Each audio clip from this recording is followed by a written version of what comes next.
The fact that he has been so successful for so long just really speaks to what a natural entrepreneur he is. There's no limit. He accepts no boundaries, and that's inspiring. It's energizing to see that. I was born and raised in Fort Chipewyan, Alberta, which is an isolated community. It's still isolated today. The only way to access it is in the summertime by air, or in the wintertime there's ice roads. My mother was the school's counselor. She was the one that showed me the importance of education. I was the first kid in my family to graduate high school, and I think she's proud for sure. There wasn't really that many opportunities for me there, so I had to leave. You know, when you're 14, 15 years old, it's pretty tough to do. You're leaving all of your family and your friends, but you have to fight through that. That just goes to show it doesn't matter where you're from in this world. If you want to succeed, work hard, you could do it from any location. I own a group of companies up in Fort McMurray, Alberta. I supply goods and services to the oil sands industry. I always knew that I wanted to be an entrepreneur. I always knew that I wanted to work for myself and build a company, or 2 or 3 or 4 or 5 or 9.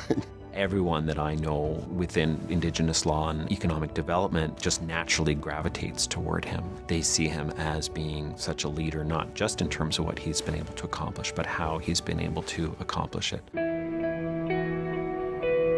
If you take a look at how the Aboriginal community has been set up over the last 300 years, all the southern parts of all the provinces of Canada are all basically taken up. They moved most of the native people out of the way. That's where the railroad systems are, the highway systems are there. Well, most of the resources that they're finding now and developing are in the northern parts of all the provinces. Now that we realize that, holy smokes, we had these rights all along, all we have to do is negotiate them. And that's what we're doing nowadays, is negotiating pieces or parts of the project itself and ownership of it. When I was starting out almost 30 years ago now, I had no mentors. There wasn't really that many Native people in business back then. So for me, it was always basically learning all this stuff myself.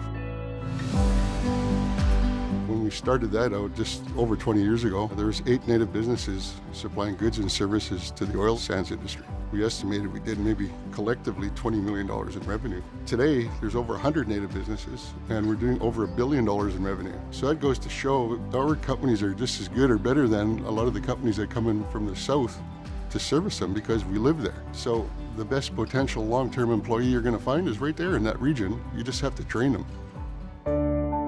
What I have been very impressed with watching Dave is he is able very skillfully to broaden the circle of champions.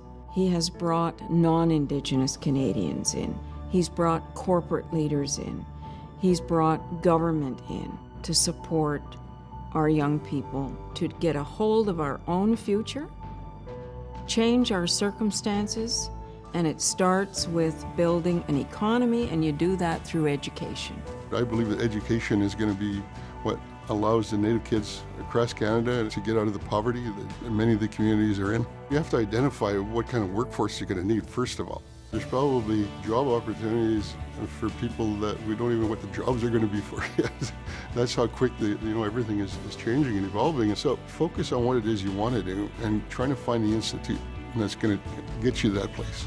That's the kind of thing that I think BCIT does, because they're focused on what the requirements are going to be for a certain industry moving forward.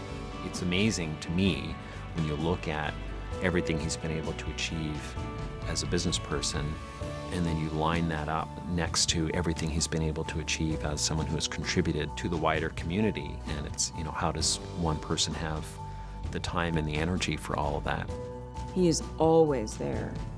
He is always giving of his time to make sure that our young people have an opportunity for tomorrow, for a job, for a trade, for a profession, to change their communities. That's a talent, that's a gift. You got to give back. The more you continually give, the more you continually have. And I'm not talking about, monetary money. I'm talking about yourself. I think the harder you work, the luckier you get. When I say I'm going to do something, I'll do it. When I say I'm going to be somewhere, I'll be there. And so it's all about trust. It's all to do with hard work in the end. And you have to focus on it. You have to know what it is you want. Never give up. Never stop.